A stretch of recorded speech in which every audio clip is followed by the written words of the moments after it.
And thank you very much to everyone who's joined us on Valentine's Day for what I promise will be an incredibly enriching conversation with two incredible people working at the forefront of mental health care uh, in India, in South Asia, but also with cross cultural connections with various regions across the world. I'm incredibly excited to be in conversation with them because, as someone who's worked in fields tangential to both of their areas of interest and their research practice. First, as someone who ran an interdisciplinary arts residency in Kashmir, and now as someone who works primarily on LGBTQ plus rights in the political sphere, I'm eager to sort of take these conversations forward on unpacking mental health care beyond the simple rubric of going to therapy and exploring its sort of intersectional elements. To that end, I'm incredibly excited to have both Aryan and Ayesha over here today, who've done incredible work in their respective fields. And I want to have a conversation across three parts, just for those of you who are also watching, that'll allow us to tackle three different but interrelated questions. I think the first is going to be the relationship between gender and mental health and how the two intersect and engage with each other.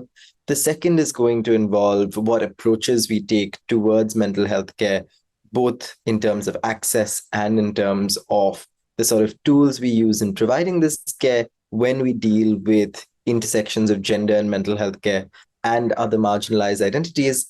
And the final one is going to be, because I know so many of you joining are mental health practitioners, how do we implement some of these strategies, some of these mental health care practices that have been developed, particularly those that go outside the mainstay of mental health care that most of us are familiar with. So I really want to start off with you, Ayesha, because your work in both Pakistan and Afghanistan, and then on a larger project that takes us across 5 regions, including Kashmir, has really focused on, as we've discussed a little earlier, what a change in environment does to mental health care in marginalized communities, but also what it does in transforming access to mental health care. Can you share a little bit about what this focus on environment has allowed you to see and where your practice is currently situated? Thank you very much, Anish, and thank you to the organizers for the invite. It's an honor to be part of this webinar. So the work that I've been undertaking for the last decade or so, involving countries, as you mentioned, around Afghanistan and Pakistan, and also including regions such as Kashmir, which I'll mention perhaps later on when we talk more about some of the therapeutic interventions, has really given me a lot of insights into what does it mean to suffer in these contexts. And particularly, I've been focusing on women, marginalized women, these areas, whether they're marginalized because of experiences related to conflict, gender-based violence, or various structural, social, cultural aspects, and how the land really does play a role in mediating the forms of distress as well as expressions of distress. And I'm also privileged to be part of a large research project at the moment, an interdisciplinary arts-based work. I'll speak on behalf of Land Body Ecologies, which is our research team, and we're made up of activists working with communities, indigenous and land-dependent communities. And I'll mention Quicksand, which is the organization and hub we have based in India. And what that has highlighted in our work is the ways that space becomes really important and integral, particularly for trauma, in the context of different forms of violence. So the work we did in Afghanistan was how to evaluate mental health for women survivors of violence. And some of the women that we'd interviewed had experienced intergenerational trauma as well as direct experience of gender-based violence related to conflict. And that was very much rooted in regions we involved in various offensives, and how the woman's body became symbolic of the land in which there was conflict about territory. And conquering the woman's body was metaphorical for conquering the land. In Pakistan, my work there has been on working with the Pakistan Institute for Living and Learning to develop and improve mental health accessibility and availability throughout the country.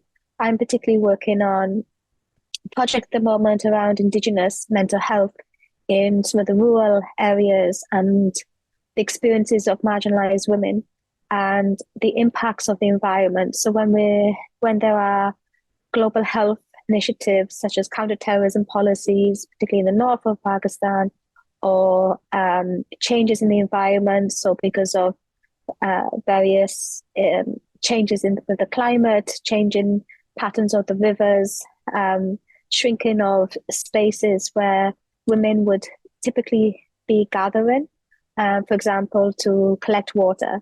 If those methods are changed because of the changing environment, it limits the space that those women would otherwise have had to be able to congregate as a community, to share their stories, to share their experiences of suffering that they might be undergoing, particularly relating to domestic forms of violence. And also finally, I'll mention the impact of environmental change, particularly in Afghanistan, in the north, around drought, leading to forced displacement. So forced displacement of women and their families to internally displaced camps. And we found in our research that the risk of vulnerability to gender-based forms of violence increases in these precarious living conditions. And also women who remain left behind because the men are forced to migrate because of the poor economy or on various other reasons, and are left living with the mother-in-laws and sister-in-laws. We know that in those situations, when the violence, domestic violence, is perpetuated by women members of the family, of the husband's side of the family, the risk of attempted suicide increases.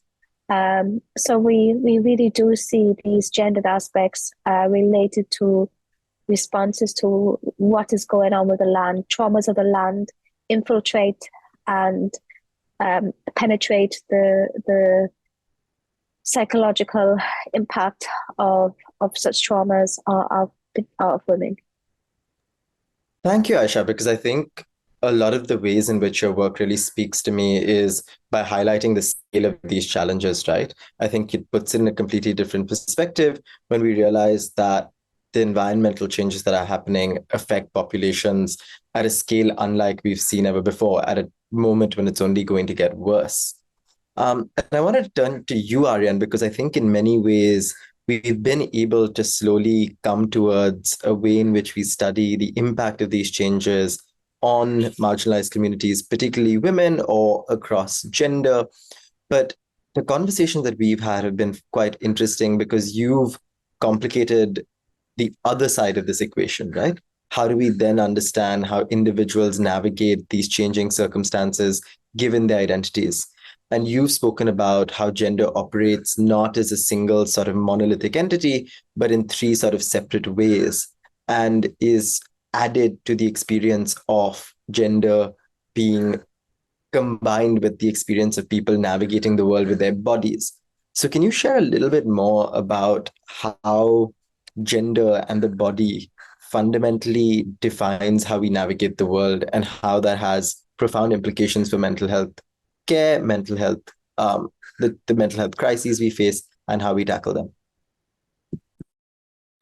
Sure.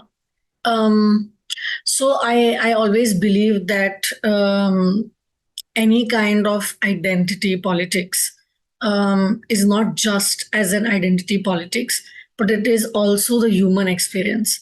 Hence, I believe that it is multidimensional. When you talk about gender, it also has to intersect with bodies, and it also has to have a space for private, personal, and political. So that's how I understand gender per se. And then, of course, then it has more of going ahead, has caste, class, all of other intersections, which also collides with your experiences. So the first part of the question, which I feel is to say that while yes, politically it has implications when you call yourself, or when you're known as woman, or you're known as trans person, me as a trans person will have some social political implications of that, but also very private experience of the same. Like, how do I see myself when I am seeing myself in the mirror? When how do I perceive myself um, when I say that I am a trans masculine person, or I am a trans man, or I'm a trans woman, or I'm a lesbian, or I'm a gay person.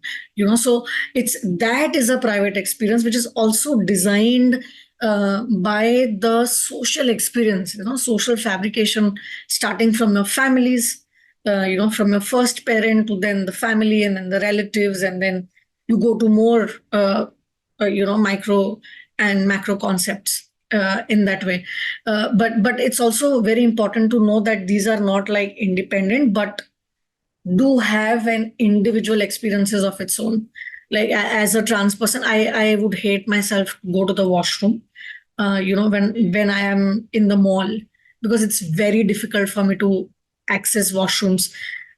Some of the washrooms only have urinals in men's. They don't even have a place to poop. So it's very difficult for me to, I cannot go and do anything in urinals, so it becomes very difficult for me in that way.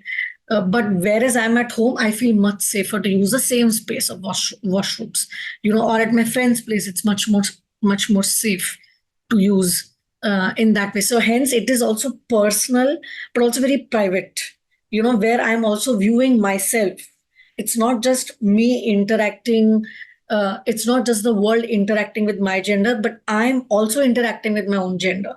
So that conversations are also very important. That's where I feel there is also a scope. And this is going to lead to the second question that you were asking. The leading question was, that's where therapy will do the magic, because as a social understanding, or the political understanding of gender, I feel that it's very easy and it's very tempting and so very slippery for us to go into a space of helplessness, because the contexts are so heavy. Sometimes I don't know, like I don't know how to navigate going to the malls. And there's something that I cannot change about it. Like, at least not on an individual level, I cannot change that. So in that space of individual coping, that private space of, okay, the person says that you don't, like, I'm like, system is saying that you cannot use the washroom, and the private space becomes like, I don't deserve the treatment of equality. Now that's where I can work with as an impact. So the psychosocial impacts are also on the private spaces of self, like how I view myself, how I see myself, how when a statement is said that, okay, you can't do this, how do I internalize that statement? So the internal psyche is equally important as much as psychosocial psyche of an experience of gender, and then it becomes, then when it becomes private, then there's a space for body, because there's also a body that I'm carrying, the body that is seen in particular way, that is read in a particular way. It has do's and don'ts list. Like, for example, as a female assigned female at birth body, I am not supposed to raise my voice at any family discussions, for example. But now as a trans man, when I am there, after having the surgical processes, whatever little I have had, then that changes when I'm sitting with 5 men in the house, where vis-a-vis when I was pre-surgery, still they know that I am identifying as trans, but it does make a huge difference, vis-a-vis if I'm going to a place where I have not come out as trans person. This happened to me when I was doing this research and we have written a manual for mental health care for trans and gender non-conforming persons. So when we were doing this research, I spoke to so many psychiatrists, psychologists, and they didn't know that I'm a trans person. And the answers were very different. The treatment was very different. While they were talking about their experiences, they were like, hey, we are like, as men, we know what it is. As men, we know. So for them, I was also a cis man because I didn't come out to them as a trans man. Vis-a-vis, there were women also who were doing interviews, had a very different experience talking to the psychiatrists and psychologists and care professionals. So that's when the narratives of the body and also the personal experience of the body, and I believe then that's why even sexuality in the trans people is not spoken about. Because if I am a trans man, then I have to be heterosexual. So the questions of bodies, desires, pleasures are all taken away from trans people, because then if you get the body, then you are saying that, okay, so by body you want to reclaim everything that you have. But how we also design our bodies, that this is a man body, this is a woman body. So we also have to see this as a continuous being, continuous self. I think what you've pointed to is really important, because in many ways, what links Ayesha in your work is you're dealing in circumstances that are inherently unjust, right? That this is not your fault, or this is not something, and this transcends gender and sexuality, where your navigation of the world and it being impacted is not your fault, but you are made to feel that it is, right? And I think to me, what is important is the sort of work that you've done at Guftagu and the models that you've developed, keeping these constraints in mind, which are very different than for a cisgender heterosexual male, right? Who navigates a world very differently than anybody else, and for whom most sort of psychological models were created. What is the sort of work that you've done on relational psychology and the models that you've developed for care that you've seen work very effectively or more effectively than others in the counseling practice that you have? Yes. Okay. So, one, I know a lot of people who come to me saying that I don't have to explain what it is to be trans. Because a major work of trans people going to therapy or any kind of care professional is that I have to now explain to them what it is. Now they come to me and they say that this is the basic thing that we don't have to do. One, I don't have to explain the experience to you because you know what it is. You know how it is to be trans. So that is one thing that I think it is just happening just because I am something. But also being very open that not all LGBT people are same as each other. Like me being trans, yes, certain experiences I would know from my understanding, but also keeping a space that that person's trans or queer experiences can be different from mine, which I need to be constantly very mindful of. Which when I started, I was a little, say, back and forth on that. Sometimes I used to make some assumptions and they were like, no, it's not like that. So that's where the private space conversations come in, that my experiences of who I am can be very different from how I'm perceived in a social context, a social political context. That is one. Second, also revisiting the ideas of psychotherapy. We have written a paper for this journal where we're talking about how to question about transference and boundaries of therapists, to understand that the boundaries that very white, psychoanalyst would put across would be very different from the boundaries which are going to get blurred. Now, I'm a trans person. I only work with queer trans people.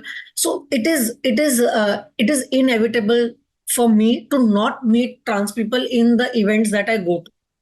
So my boundaries would be very different over there. I have to constantly bring the questions of what boundaries look for us. If I'm going out, you're also coming to the same party that I'm going to. Then what it looks like for us. If somebody recognizes you, if we find a common friend, and if they feel that we have to introduce me and the client, which they don't know that we are in a therapeutic relationship, then what? So we have to question certain things. For example, there was this client of mine who identifies as trans woman and wanted to go for a bra shopping. And at that point, I was pre-surgery and the client was also pre-surgery. So it was at that moment, I also had to be like, if you want to go for a bra shopping, I will come with you.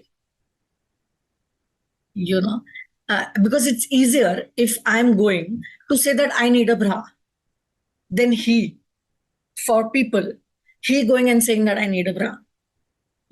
So at these points, you have to question those older boundaries in psychotherapy that what the white psychology says, or a older colonized psychology says that's how you have to go back and decolonize the idea of psychotherapy. Also understand that how culturally it's different, and at the margins, therapy may look very different. So you need to also go back constantly and question how is it going to benefit the client. That is the first principle. An ethical principle in psychotherapy and counseling is what is the benefit to the client, and is something me not doing going to be harmful? Then I would not want to go on the harmful side, but also go back and see what I can do differently. So these are the constant skill work, learning, unlearning. I think more than learning, it's the unlearning that you need to do for the kind of education system we have. I don't think that's something that you need to go ahead and do. I think you have to go back and say that, okay, these are the steps that I need to rework on. And I like that you say this because, this is the first principle, like you said, that your sort of client's care is paramount. And you have to keep your client's sort of well-being at the center of any sort of therapeutic relationship or practice. And, Ayesha, I want to turn to you because this is something that you've discussed as well, that Aryan spoke a little bit about how the sort of therapist-client relationship is fundamentally transformed in terms of queerness because you exist in community with one another, and how those sort of models need to be reworked. And in the ways in which you work, in the spaces that you work in, models of sort of bringing up past trauma, of a certain therapeutic approach that relies upon sharing of instances of violence or of sort of abuse that have occurred to you, have to be taken aside, and you have to work with different models. So can you share a little bit about what those learnings have been, particularly in both conflict zones and areas where individuals experience incredibly high amounts of distress, and how that changes some of the more standard models that we presume therapists usually work with? Yes, thank you. I'll mention two of the therapeutic approaches that I've been working with colleagues over the last decade or so. So we started with a trauma therapeutic intervention using traditional storytelling, and that was called Storytelling for Health, Acknowledgement, Expression and Recovery. The acronym is SHARE, so it might resonate in terms of, I know it means lion in Hindi, but it means a poem in Urdu, Arabic, Pashto, Dari, in the shared languages of our network, which was at the time with Tunisia, South Africa, Turkey, Afghanistan, and the UK. And that actually was thinking more about the stories that personally that we've been connected with as a community, as a network, and how those stories are often shared between women, but without having to detail the A to B about all the violent experiences that woman has gone through. So there was a therapeutic aspect to the sharing of the story, but the sharing of the story did not necessarily have to contain a detailed account of the violence. And this was important inside because the dominant psychotherapeutic frameworks that focus on narrative, and one of the concepts I'm working on at the moment is around narrative awareness, the importance of recognizing stories, but at the same time, in the context where we've been working, there is often risk to disclosure and also a gendered aspect to the narratives that perhaps a woman is being able to speak regarding her own script. So these contexts create vulnerabilities further for the women. And so, but there are also contexts which have very rich heritages of cultural resources, whether that's oral storytelling or different forms of art. These are areas that we're working on in our current land-bodied ecologies work, to think about how mental distress is expressed through cultural vantage points in the different areas where we're working. And what's important there is to see how the land and the environment really does offer us some solutions to how we can approach responses to mental distress. It's not just about creating spaces to share stories, but also thinking about how we are to receive those stories. And what does it mean when we try to move away from a medicalized language, particularly around trauma. And, perhaps I'll just mention as a final point, often in the context where we've been working, particularly when there's been conflict, armed conflict, or other forms of violent tensions or land rights issues, which is a particular feature of the communities we're working with now, especially in East Africa, in Kenya and Uganda, and the marginalizations that occur in those processes, and that the part of the violence includes destruction of the land. It includes forced evictions. It includes denial of land rights. It includes destruction of cultural forms of heritage that are meaningful to those communities. So the land-based violence is a term that we've been developing as our collective, as well as land-based trauma, and how that impacts on the mental distress of the communities we're working with, and how important it is to recognize the cultural stories and the ways that those stories are to be told, whether that's through cooking, whether that's through speaking, whether that's through music, finding the ways that speak to that community's suffering, and for the communities to be able to tell us about what their meanings of sufferings are. And from a gender perspective, I mean, there's lots of different gendered angles I could take, but I've been working predominantly around women, so that's why I'm focusing on that for the purpose of this discussion. But that women often have very limited spaces, and those spaces have become limited as part of that violence. So, for example, in Afghanistan, during the first regime and continuing now, women being banned from reciting poetry. And our therapeutic intervention actually used existing poets, women poets that had certain symbols within the society around transformation, social transformation, or that was speaking of experiences that would be taboo for women to individually own themselves. Having spaces within certain places. We worked mostly with safe houses, which don't exist anymore since the new change of government. But it was very symbolic, thinking about what alternative stories of suffering there can be, not just to react against some of the structural forms of violence, but also to try to transcend some of the limitations that dominant psychological frameworks do have on expressions of suffering that are often transposed. So we see that in indigenous mental health in Pakistan as well.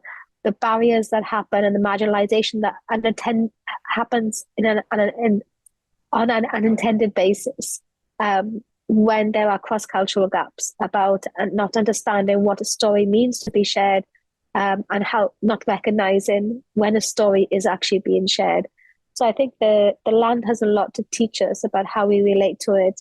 And particularly in context of trauma, the familiarity becomes very important. And if the land around you is altered forcibly, as well as your internal landscape of the ways that you navigate the world around you, your sense of self, and the way that you relate to the surrounding world, those are both inherently changed. And I think there needs to be much more work done from a psychiatric and psychological perspectives about recognizing these more gendered impacts of mental health. And I think what is really important in what you brought up, Aisha, is this connection to the land and this idea of dissociation almost from land leading to a certain sense of being lost. A couple of years ago, when the fall of Kabul was imminent, my best friend at Oxford at the time was Afghan, and we were trying to get her father out of Kabul, which we managed to do after a harrowing process, like the one followed by many others. And now that her father is in the US, I have seen firsthand the ways in which the ability to process some of that trauma remains incredibly difficult in a space that you don't recognize. So I wanted to ask, because now I want to really get at the practicalities of this since we have around 10 minutes left. And thank you to everyone who's been asking questions. I'm going to be taking these up very soon. Aisha, I want to ask, what are the practicalities, right, of one, developing a model that comes in very challenging circumstances, but then also not knowing how it can be implemented. So a brief example is in the work that I was doing in Kashmir. A few years ago, we had the longest internet shutdown and communications blackout, accompanied by a total ban on movement, right? Which disproportionately affected queer people and women because not only were any physical safe spaces taken away, but any digital safe spaces were taken away as well. So, what do you do when the circumstances are changing so rapidly? And what therapeutic models do you have to almost invent to cater to circumstances that we just simply do not know how to respond to? Yeah, that's a really great question, and one that speaks very much the heart of what we we have been discussing and facing, particularly within the current work of land body ecologies, and so some of the contexts where we're working in now have recently transcended into a humanitarian crisis because of forced eviction. And in Afghanistan, the context of our work changed rapidly and suddenly because of the Taliban takeover during the actual collection of the qualitative interviews. So there is, I think some of those challenges exist because there is, I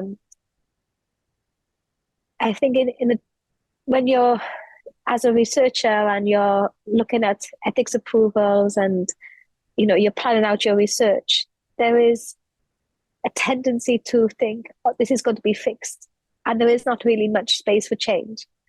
But in the context where we work, and I think that's why it's been so really beautiful to work with artists, because there's been a much more fluidity of movement with being able to think about how can we respond to changing stories and know that those stories change and that they should be changing. There is a fluidity to them. So it's not just about thinking you'll go and interview somebody and that person's trauma has reached a point when it's been set in stone, but that what does it mean to be responding when trauma is intergenerational, when trauma is ongoing. And I think that, to try to answer your question, although it's something that's a thought in evolution, is to really think about what does it mean when what is our concept of what a story is? What makes a story complete? And does it have to have this? We work very much in linear stories, past, present, future.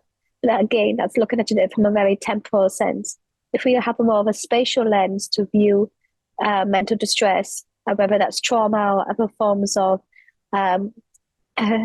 psychological sufferings, then we have a much more realistic connection, not just to the land, but to the community, to the individual, and to the story as well. So I think some of the work that we can do, at least, is try to move away with some of the older structures and frameworks that have led to these limitations about what the ways that we can co-create and connect with communities that really that are just completely embedded in structures of silencing, and to ensure that we don't contribute to that silencing through our own limitations of practice as well. Thank you so much for that, Aisha. And I think art is in particular quite a powerful medium to access narratives in a very different shape. There's a Gond artist who works in Central India, Venkat Singh Sham. One of his most powerful works, the Mahua Chronicles, and sort of tracking drug abuse in Central India. And it weaves through sort of caste atrocities, it weaves through the present and the past by using the sort of non-linear format of Gond narrative art. And so I think it's quite fascinating, and I'm sure this will come up in questions a little bit further as to how that impacts your sort of daily practice when access is not always consistent. My final question to you, Aryan, I think again these are concerns that extend to queerness and to gender as well, right? I think with the COVID-19 pandemic, we just saw how isolation completely wrecked the mental health care of an entire community. And I remember with Pinkless India, we were sharing mental health care resources, but everything seemed too little, right, in face of the challenges that we were being presented with. So presently, given that access to mental health care remains expensive, given that funding for mental health is limited to non-existent, and given that the government has absolutely little to no role to play in mental health care currently, how are you sustaining an organization like Guftagu and dealing with these challenges on a day-to-day basis? So, like you very rightly said about the kind of contribution from the systems when it comes to the mental health care in our country, it's just not there. Though I do believe that there is little work that has started, and thankfully with more awareness of what is mental health, at least on the social media and in the movies, actors coming out and saying that they also have depression or some kind of mental health experiences, I think has opened up mass to at least have a space to say that I can relate to this person. Because at Guftagu also we believe that in relationship, we get wounded, and in relationship only we heal. So at least a space where we can say, okay, this relation can be a space where I can access what I'm feeling. So that's an individual level of, what can be done. But systemic level, when we're talking about, I do feel like organizations like the Blue Dawn, who works on caste intersection. So they provide free therapy, and we have a tie-up with them. So people who come from caste minorities reach out to us, and Blue Dawn pays for them. So it's very important for such organizations to come up and raise funds. Unfortunately, because right now the government is not doing. So unfortunately, a lot of pressure is put on the general public to take care of these things. But I also feel that I had actually attended a program where insurance companies, we were also talking to insurance companies where I do believe when they said that, oh, there are not so many queer people, oh, there are not a lot of trans people, and if I have a bigger chunk, then I can then as an insurance companies we can invest in this. And I felt like it was very lazy for them to say there are no queer people. I mean, what is wrong with you? So I do believe that there's some, I think, the motivation to build the intention, that, okay, I need to look out. I need to go on the grounds to see the reality, and putting everything only on the money and the rate of return, at even thinking same as you would do this services for people who are already who are at the center of the power will not make a difference. But at the margins, you'll have to also re-question what insurance looks like, and what would rehabilitation look like? What would be therapeutic services that look like? And also, that would be on the level of economic and capitalism and privatization, all of that. But also on the other level, I totally agree with what Ayesha said. Communities, support groups, peer support groups, first responders, crisis helplines. Government has come up with some really good helplines for during COVID.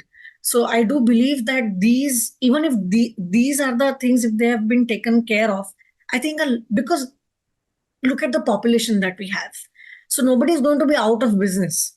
That is my point. If people are getting insecure about, okay, will I get the business or no? I don't think so. Because there's so many people.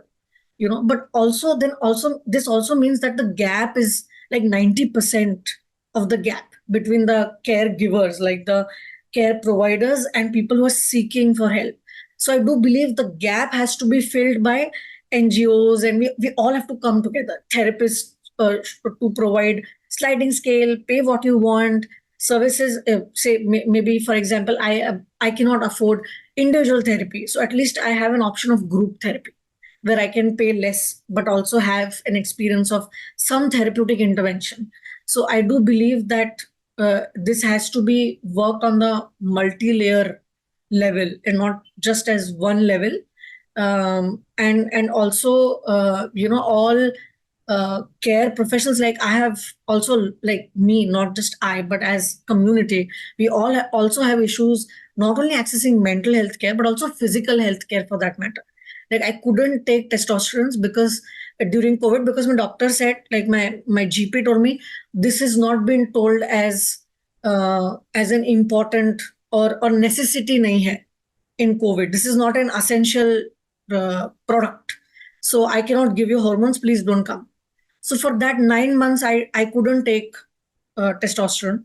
So you see how, so in these areas, trainings, specifically trainings, workshops, seminars needs to parallelly also be done with stakeholders, to educate them, to learn what lives are, to also have an experience of understanding what is life at the margin.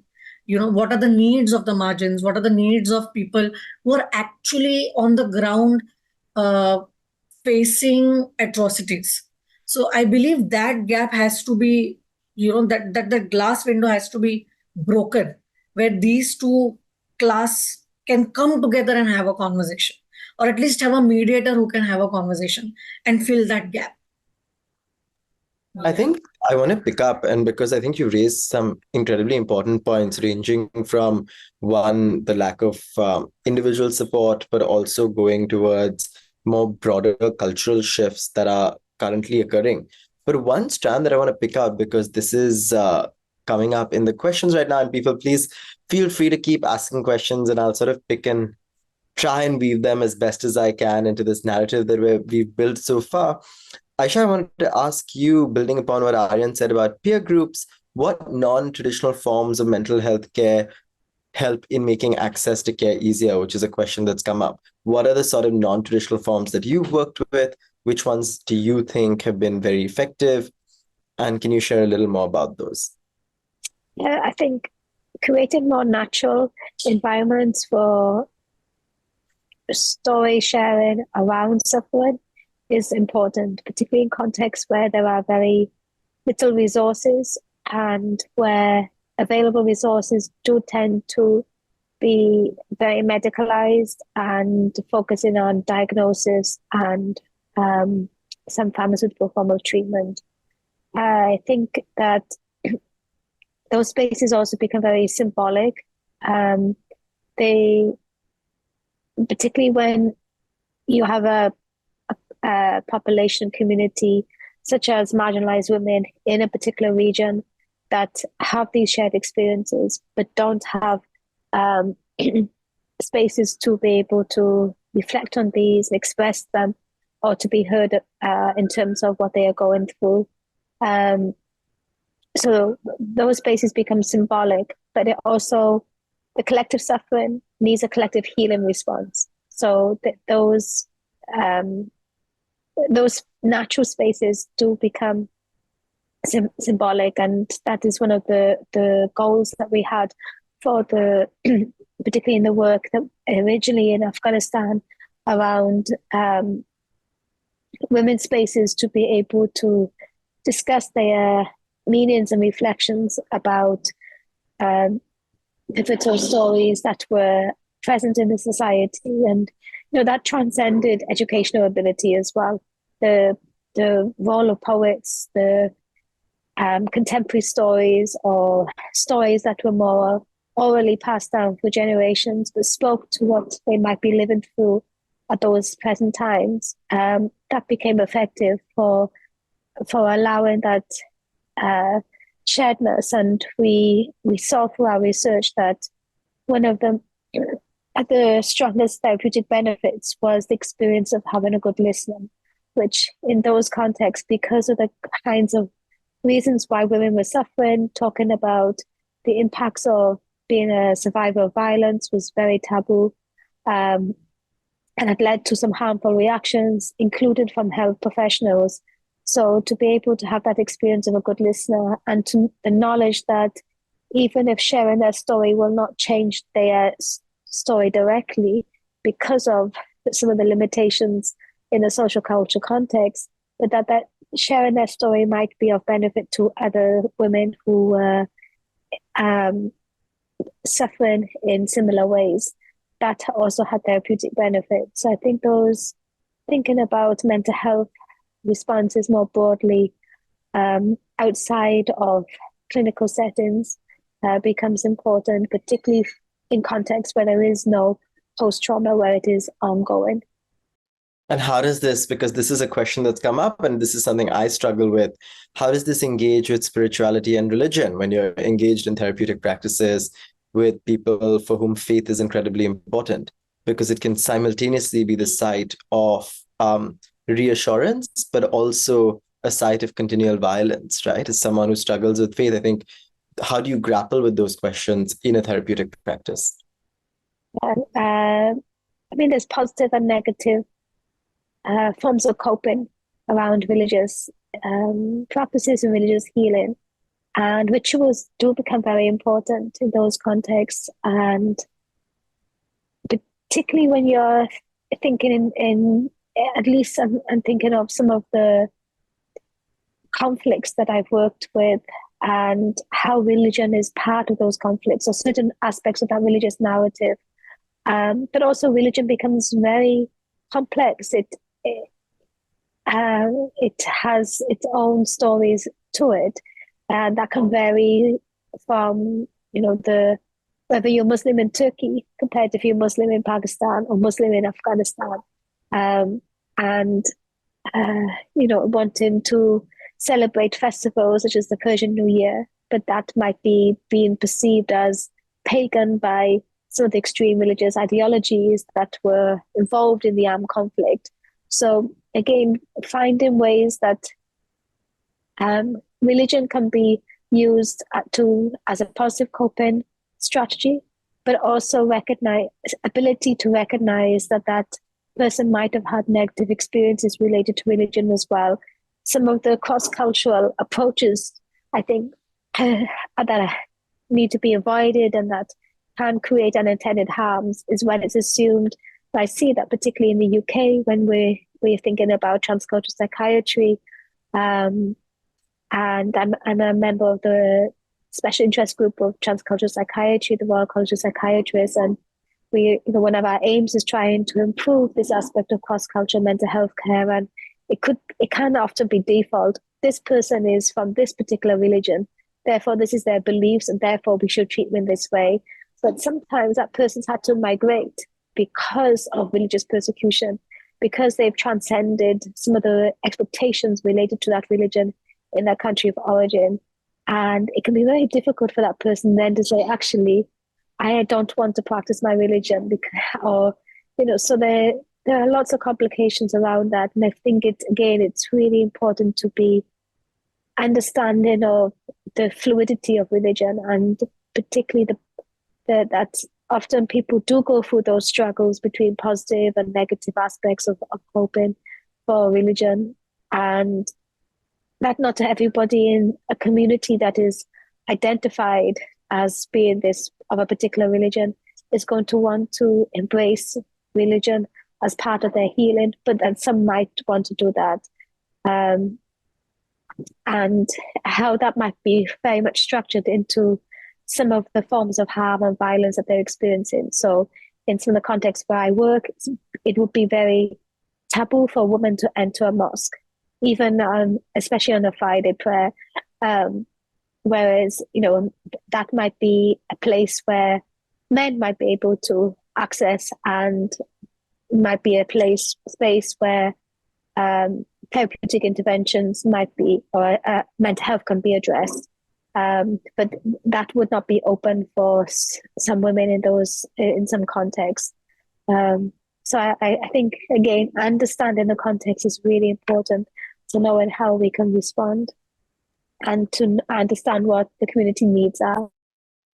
I'm just looking at questions. Aryan, this one for you, I think is quite interesting, is around what about families, right? If you're doing work on a relational model, are you also working with families of queer children, parents?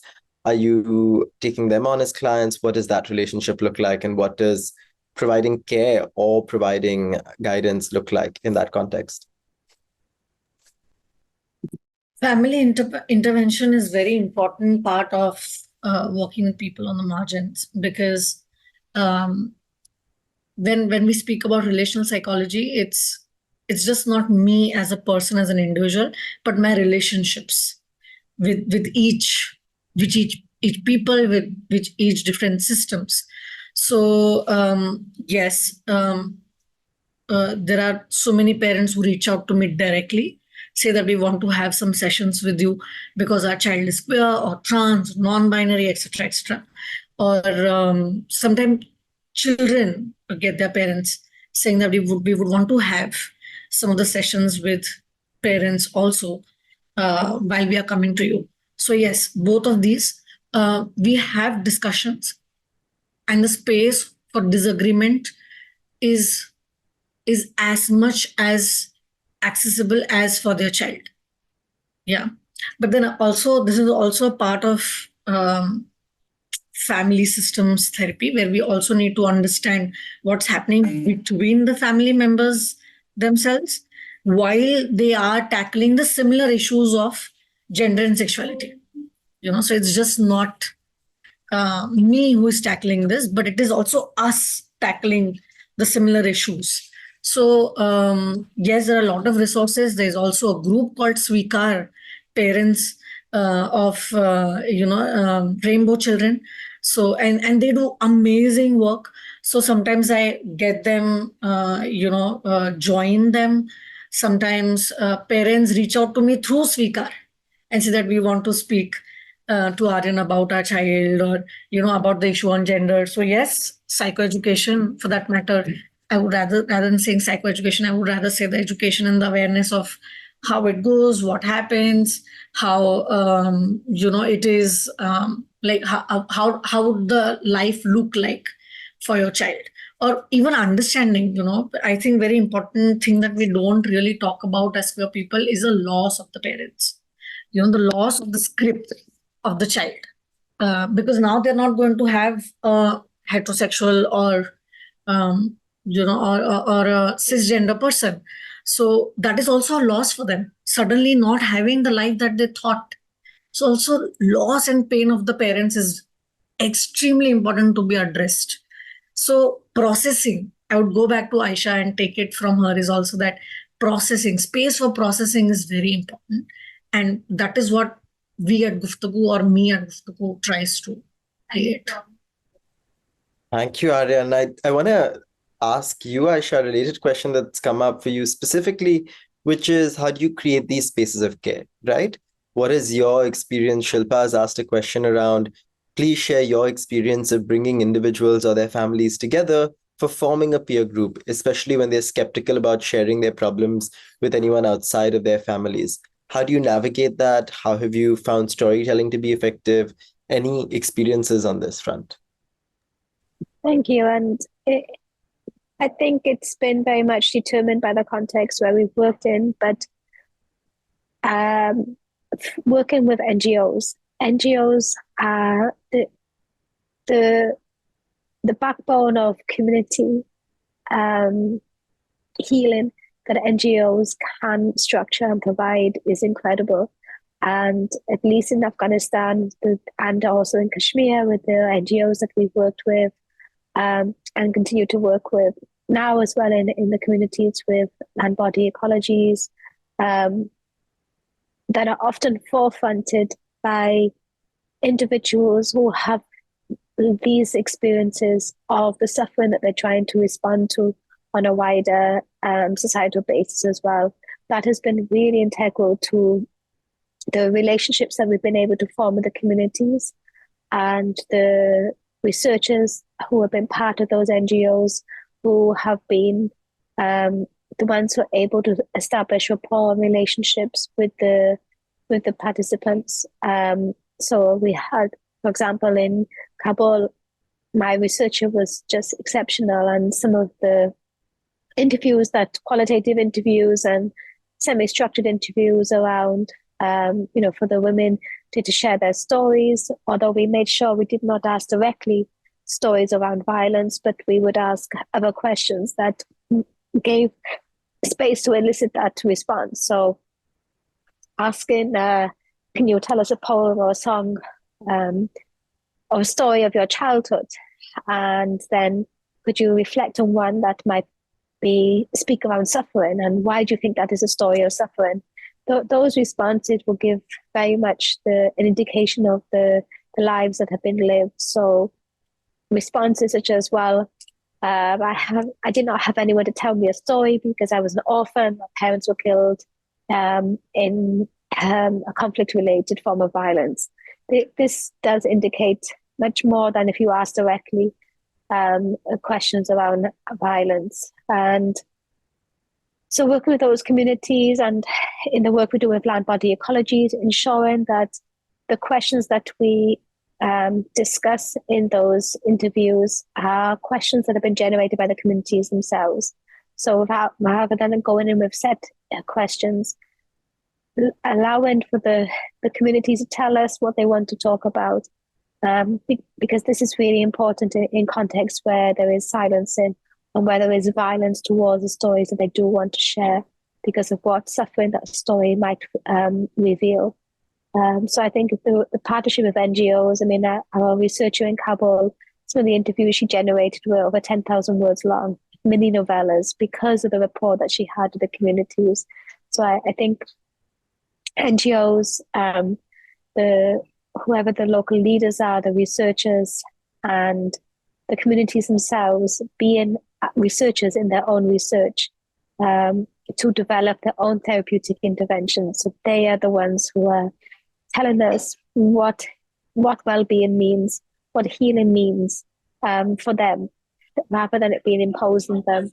I think those can give way to the fruits of improving responses to mental health care in these contexts.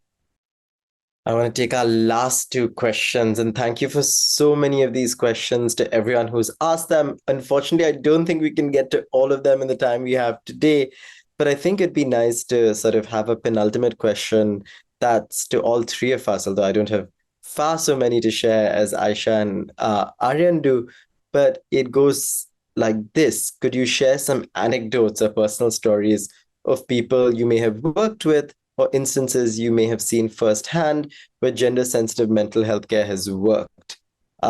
With all of these new therapeutic techniques, with all of the progress that you've done, where is that bit of satisfaction that comes in when you realize that something you're doing is making a difference? Either of you. Yes, I mean, it's very rewarding work. There are times when the clients would come and tell me things like, oh, you remember we had this conversation? I never thought that this is what I'm going to do. But from that conversation, I felt like this is a different way of thinking. And I did something and it just worked, And there's this client who recently I terminated with, had a good amount of 3.5 years of therapy. And they told me that, Aryan, I know I have not got a lot of my personal life. I have mostly got my professional life here. But the point that I'm feeling is that I have learned so much to rather live a life, or than just thinking about the issues, but also applying at different areas of my life. So that is something that is not unfortunately taught at homes, that how do we live life? How would be, not that that was any of my intention, but it's still, client took something away from the therapy relationship.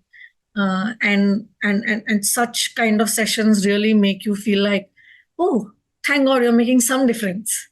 So yes, it's very rewarding that way. When I go to different places to speak at corporates or NGOs or panelists like these or any other spaces, also when people come and say that, oh, now we know what it is, what it is about queer lives and trans lives.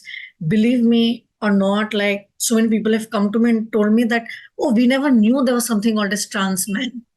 The only thing we knew was Hijra community or Kinner community, or a gay man, max. But also seeing that there can be trans men.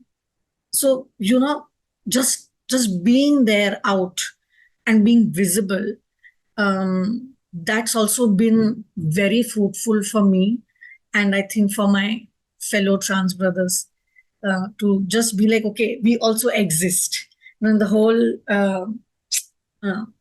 LGBTQ, the whole cloud, even this is a small part of it. So I do believe that it's very rewarding in a lot of ways. Like,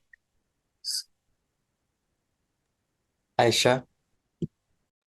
I think for me, language and concepts become very important in generating like a gender sensitive approach. And I just reflecting briefly for how to respond to the question, I thought of a woman I admire very much, who I had the privilege of meeting during the time when I worked on her asylum seeker case in the UK. And she's a medical doctor from Afghanistan and had been fleeing forced marriage and honor violence. And for the purpose of the report that I was writing, it went against a lot of my philosophy for how I work as a researcher, in that I needed to have direct experiences of her violence recorded in order to be able to validate her claim about why she's facing persecution in her country of origin. And when I asked her about has she had any experiences of physical violence, and she said no. And later on, she mentioned about how she'd been in meetings with, certain leaders at the time in the provinces where she was working in. And she said it'd be quite common for me to speak, and then I would get hit at the same time, just across the face when I'm speaking in those meetings. And for me, that seemed like, of course, a disjunction between her answer that she hasn't experienced physical violence. And it just clicked that I realized that for her, that was such a normalized interaction. She did not perceive it as violence. It doesn't not mean that she thought it was okay, but it was not something that would stand out to say, yes, this happened to me. So I reframed the question and I asked her about honor, and I used the word for honor in her language, in her native language. And then I just had a very different response and a very different narrative, and one that was able to support her story about her need for safety in this context. So I think the language there and the concepts really matter, and it concerns me how that might get overlooked in other consultations, especially when the decisions from those consultations have such a bearing on the well-being and healing of that person. So now she's able to start with the help of her legal team, has been able to start her life, afresh in a non-violent way. So, yeah, I think, again, and if in a context like the UK, often when you mention about honor, it seemed to be, if you talk about honor, it's almost like you're supporting the presence of honor as a concept. But you have to find ways to be able to recognize how this language and concepts really do mark these people's experiences and how they need to be recognized in order to ensure their story is not silenced. And my final question, because we only have very little time left, I often find that panels like these and the wonderful people we have on board are people who we can shamelessly ask to do work. I remember that on a similar panel a few years ago, we had an MP from Maharashtra who we managed to convince to set up a helpline for queer kids across the state in Marathi and English, which unfortunately never materialized because the government in our state changed. And then the pandemic happened. But I want to ask the two of you, and to everyone here, I want you to listen very carefully. What is it that people on this call can do, one, to support your work, or to support the work of organizations that you know that are doing important sort of work in the mental health space at the intersection of mental health care and gender? And one is definitely, please put your money where your mouth is, everybody. All of these organizations need funding. Please do contribute, because we've seen institutions completely collapse in terms of providing the care and the sort of support that's required. So I think it really does take a village, and every small bit does matter. But Aryan and Ayesha, last words on how can people on this call best help you monetarily or otherwise, or organizations that you know of? I can speak about Guftagu in particular, and then of course the industry. Guftagu, we feel that, and we also want to, like, that's what we are doing with our podcast is making mental health a dining table conversation. Like, it doesn't have to be a conversation for elite. It doesn't have to be a conversation for only those people who are educated will talk about it. No, we want to talk about, okay, आज मैं दुखी हूँ, आज मैं sad हूँ, आज मुझे ये करना है, आज मुझे वो करना है. So we want to make it absolutely colloquial. So we use a lot of Bollywood references to even have a conversation on, what is mental health, what it feels like to be in a therapy. So we would be very happy if more and more organizations invite us to have and give us the opportunity to create awareness in a very simplistic way of what is mental health, and what can be done, and what are the spaces. So different topics, of course, some people call us for different particular topics like substance abuse or queer mental health and trans mental health and all of that, yes. But all organizations, regardless of are they mental health organizations or not, we would love to come and speak about, start a dialogue in a very colloquial language, or a very colloquial way of understanding what is mental health. That is one. Second, of course, the funding thing that you have said, we would love to have a branch, a vertical where we can start offering free therapy to a lot of people, or at least a very minimum cost of therapy, because we do believe that some stake needs to also lie with the patient or with the client, where they pay a little bit, so they also know that there's also responsibility from the other side. So that is one. That is the second one. Third, we believe that some preventive work that can be done, because we believe that all the deaths or any kind of risks are all preventable if the systems are in place. So start educating yourself. Speak to people. Even if you make mistakes, it's okay. Don't worry about cancel culture. That is the job that they want to do. So don't put your head over the cancel culture. Still speak, understand, gather together, celebrate together. And this is like from learning from Gaza, not glorifying, but people who are on the ground will teach you the alternate story of living. Even in atrocities, how you learn to live. So I do believe that each one of us have to go and speak to each other. Like, stop this space of, okay, because you are this, you know better. No, that's not the thing. So I would say, speak to people on the margins. Try to understand what their needs are, and leave the stage, leave the platform if that's not yours. So that is one thing that, and share, like, give the spotlight to people on the margin, so that they can come up and also speak, and also have get them on the decision making panels, not just on the working labor class, but give them more opportunities. This is, I think I can say, like, and with other organizations, I know a lot of organizations who are doing amazing work, want to do amazing work, but because of whatever is the situation, the political situation, a lot of people are not getting funding, and they're doing amazing work. So many organizations I have recently come across are closing down because of not having funding, because they're working in this sector of minority rights. Only apps are being Yeah, and only apps, unfortunately, only apps are being funded. Chat bots, and stop funding all that. Yeah. I mean, human work can only be done by humans and not with robots. So I think what I'm talking about is more of a labor of human, emotional labor of the human, which AI can never, never like take it up. Yeah, information is okay. You use, it's very important. Technology for information is good, but nothing more than that is what I feel. Ayesha, final thoughts. How can we support the amazing work that you're doing and those of others you know of?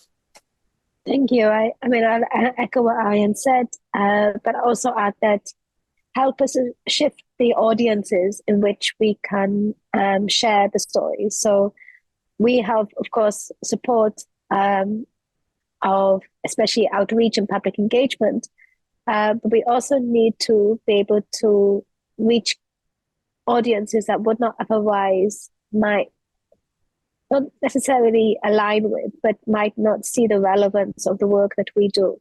So, for example, like I was at a congress last week for surgeons, and I was able to present on the need for a trauma-informed approach for women survivors of conflict-related gender-based violence. And there's a lot of work that's done on that. But to be able to present that to surgeons who have a direct applied ability to implement these approaches and to make a difference directly without any chains, but between their interactions of themselves with the patient that they're treating. That was a very special and particular space in which to be able to have that. And that's one of the goals around advocacy that we're focusing at the moment of land body ecologies, to be able to create awareness within different clinical communities about the recognition of land trauma and land-based violence, and the marginalization about who's affected, and including the gender aspects around that as well. So invitations to give talks or collaborations, and a willingness to be able to engage in these transdisciplinary discussions, not just with researchers, but from transdisciplinary backgrounds, becomes really important for making sure that discourse does not become reductionistic and continues to perpetuate the marginalizations that we're trying to address. Thank you so much to both of you for being such amazing panelists to have and to be in conversation with. I think these are insights that many of us, including me, are going to take back and learn from, and are incredibly valuable in the work that we do across spheres, across sectors. With this, I think we've come to an end of this incredible conversation on mental health and gender. I'd like to thank the Ayesha Society for having me here and letting me do the fun job of moderating this session, to Dr. Godrej for supporting the work that's being done here, to everyone on the Ayesha Society team. There's Nikita, there's Nakshi, there's Keerthi, there's Shreya, who've been so incredible in both putting this panel together and then following up with all of us to ensure that we can make this conversation as fruitful as possible. Thank you to all of you for being here. I'm sorry we didn't get to answer all of your questions. I know I can see both Ayesha and Aryan still sort of typing away, but I'm sure that there are ways of finding Guftagu, of finding Ayesha, finding me. In case you have further questions, I think everyone here is willing to engage on these issues, even outside the confines of this panel. And with that, thank you very, very much. I know they're putting their emails down there. I will let the Ayesha Society decide how we can best get this to everyone here. But thank you so much to everyone for being here again on this Wednesday evening on Valentine's Day. And I hope You all have a wonderful, wonderful day ahead filled with lots of care. Thank you, everyone. Bye bye. Thank you very much. Bye.